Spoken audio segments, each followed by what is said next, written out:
भाई जो गुरु वचन पे डट गे, कट गे फंद 84 के।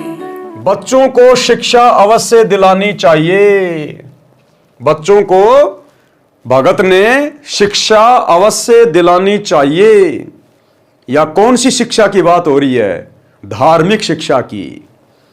यानी बच्चों को सतगुरु से उपदेश दिलाना चाहिए, यह धार्मिक शिक्षा है। सत्संग सुनाना चाहिए, यह धार्मिक शिक्षा है। क्या कह रहे हैं परमात्मा? बच्चों को शिक्षा अवश्य दिलानी चाहिए। कबीर मात पिता सो शत्रु हैं, बाल पढ़ावे नाही। हंसन में बगुला यथा, तथा अनपढ़ सो पंडित माही। भावार्थ, जो माता पिता अपने बच्चों को पढ़ाते नहीं, वे अपने बच्चों के शत्रु हैं। अशिक्षित व्यक्ति शिक्षित व्यक्तियों में ऐसा होता है जैसे हंस पक्षियों में बगुला। अब देखो क्या लिख रहे हैं गुरुदेव, यहां पढ़ाने का तात्पर्य धार्मिक ज्ञान कराने से है, सत्संग आदि सुनने से है। ये नहीं कि यार गुरुजी ने कह दिया अब तो मैं मेरे बच्चे को इंजीनियर बनाऊंगा, डॉक्टर बनाऊंगा, वकील बनाऊंगा। तुम जो मर्जी बना लो अपनी तरफ से, लेकिन गुरुदेव का आदेश है धार्मिक शिक्षा, सत्संग सुनाना, गुरुदेव की पुस्तकें पढ़ाना। यह धार्मिक शिक्षा है। ये सांसारिक शिक्षा चाहे पढ़ो ना पढ़ो, इसका कोई यूज नहीं है। ये धार्मिक शिक्षा मुख्य है, जिससे हमें परमात्मा मिलेगा, मोक्ष मिलेगा। ये सांसारिक शिक्षा पढ़ पढ़ के बड़े बड़े राजा महाराजा बन के आज वो कुत्ते बन के फिर रहे हैं, गधे बन के फिर रहे हैं। रोडों पे इनकी मूर्तियां लग रही हैं, साल में एक बार साफ करते हैं, बाकी धूल मिट्टी जम रही है। कौवा बीट करता बैठ के, सांसारिक शिक्षा ले लेके अपना नाम करके जो शरीर छोड़ के चले गए बिना भक्ति के, आज उनकी बाहर भी दुर्गति और उनकी मूर्तियों की भी दुर्गति। तो यह धार्मिक शिक्षा की बात हो रही है। अपने बच्चे को अगर आप अक्षर ज्ञान करवाना चाहते हैं तो केवल 8वीं 10वीं तक पढ़ाइए, यदि आप भगत हैं तो। देखो, जिसको ज्ञान नहीं है, जो उपदेशी नहीं है, वो तो जो मर्जी अपने बच्चे को चाहे राष्ट्रपति बनाओ, हमें कोई लेना देना नहीं। यहां भक्तों की बात हो रही है, क्योंकि भक्तों को फिर ज्ञान हो जाता है कि गुरुदेव ने शिक्षा क्यों दी है। आज से पहले शिक्षा क्यों नहीं थी? 1950 से पहले शिक्षा घर घर में क्यों नहीं थी? लाखों साल बीत गई सतयुग से लेकर आज तक शिक्षा क्यों नहीं दी भगवान ने? ये वर्तमान समय में क्यों दी पिछली पीढ़ी में? क्योंकि वर्तमान में परमात्मा ने अक्षर ज्ञान करवा के शास्त्रों को दिखा दिखा के अपनी पहचान करवानी थी। हमारी आत्मा को दृढ़ करना था कि सतगुरु ही परमात्मा होता है और परमात्मा की भक्ति कितनी आवश्यक है। अब हमें पता चल गया तो हमारे बच्चों को, हमारे पोतों को, पोतियों को तो ऑटोमेटिक ही पता चलेगा। जो हम भक्ति करेंगे वो ही हमारे पीछे पीछे वो करेंगे। अरे भैया, हम छोटे छोटे बचपन में थे, हम कौन सा ब्रह्मा विष्णु महेश से मिलके आए थे? हम कौन सा स्वर्ग देख के आए हैं? हमारी क्या रिश्तेदारी है ब्रह्मा विष्णु महेश से? हमारे घर में हमारे बाप दादा, हमारे रिश्तेदार जो भक्ति कर रहे थे, देखा देखी हम भी करने लग गए। हमने कौन सी रामायण पढ़ी थी, कौन सी गीता पढ़ी थी? घर वालों को देख के उनको भगवान मान लिया। तो ऐसे ही आने वाले समय में हमारे बच्चे, हमारी जो नस्लें होंगी, वो हमारे को देख के भक्ति करेंगी। तो हम यदि सही रास्ते पर लग गई तो बच्चे तो ऑटोमेटिक लग जाएंगे। तो अपने बच्चों को केवल बेसिक शिक्षा दीजिए, सांसारिक शिक्षा, लिखाई पढ़ाई केवल बेसिक 8वीं 10वीं करवाइए, इससे ज्यादा ना करवाइए। अगर आप भगत होकर अपने बच्चे को नौकरी के लिए पढ़ा रहे हैं तो आपसे बड़ा मंदबुद्धि भगत दुनिया में कोई दूसरा नहीं है। यदि किसी व्यक्ति को आध्यात्मिक ज्ञान नहीं है तो वह शुभ अशुभ कर्मों को नहीं जान पाता, जिस कारण से वह पाप करता रहता है, शराब पीता है, मांस खाता है, चोरी ठगी करता है। और जो सत्संग सुनते हैं उनको संपूर्ण कर्मों का तथा अध्यात्म का ज्ञान हो जाता है, वह कभी पाप नहीं करता।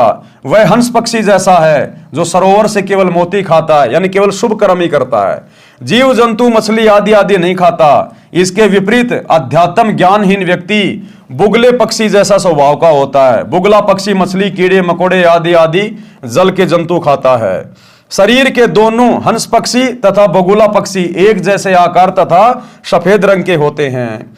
शरीर से तो भगत भी वैसा और जगत वाला भी ऐसा, लेकिन उसके कर्मों में अंतर होता है रात दिन का।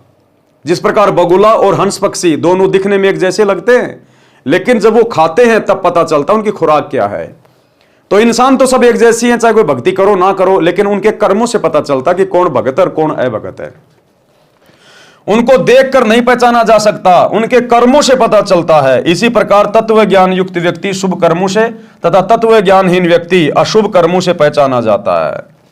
तो आज सतगुरुदेव की संगत में जो 2 पार्ट हो चुके हैं, सतसेवक वर्सेज सतलोक आश्रम मैनेजमेंट, आज इनके कुकर्मों से पहचान हो रही है कि संत रामपाल जी के असली भगत कौन है और नकली दिखावटी भगत कौन है।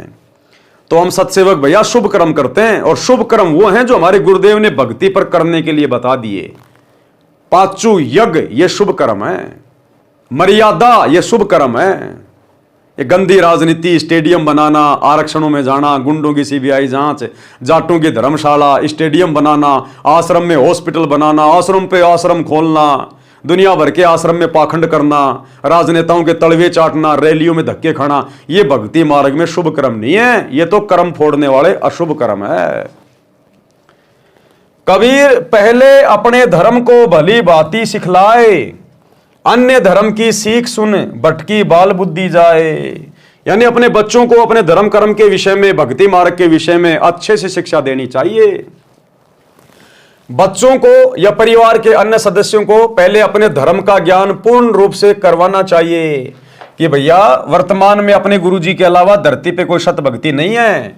इस भक्ति से ही हम जन्म जन्मांतर का, जन्म मरण का रोग नष्ट करवा सकते हैं, नरक की घोर यातनाएं समाप्त हो सकती हैं, 84 लाख योनियों में गधे कुत्ते सूअर वाले कष्टों से दूर हो सकते हैं, सतलोक में जाकर अखंड सुख भोग सकते हैं, हमारा ये लोक भी सुखी, हमारा परलोक भी सुखी। इसलिए हमने गुरुजी की 3 समय की आरती, सुमरण करना, सत्संग सुनना, 5 यज्ञ करना बहुत जरूरी है। हमने अन्य बच्चों की तरह फालतू में त्योहार मनाना, परंपराओं को निभाना, हमने ये काम नहीं करने। मोबाइल में गेम वगैरह नहीं खेलने, दान धर्म करना चाहिए अपने गुरुजी को, भगत ने मीठा बोलना चाहिए, गाली गलौच नहीं निकालनी चाहिए, मोबाइल में कोई गेम नहीं खेलना चाहिए, कोई अश्लील कोई फिल्म वगैरह नहीं देखनी चाहिए। तो हमने इस प्रकार से घर के सदस्यों को और अपने बच्चों को सबसे पहले अपने धर्म कर्म के बारे में विशेष तौर पर जानकारी देनी चाहिए, शिक्षा देनी चाहिए। यह है असल में शिक्षा जो आगे चलकर हमारे बच्चों का भविष्य उज्जवल बनाएगी।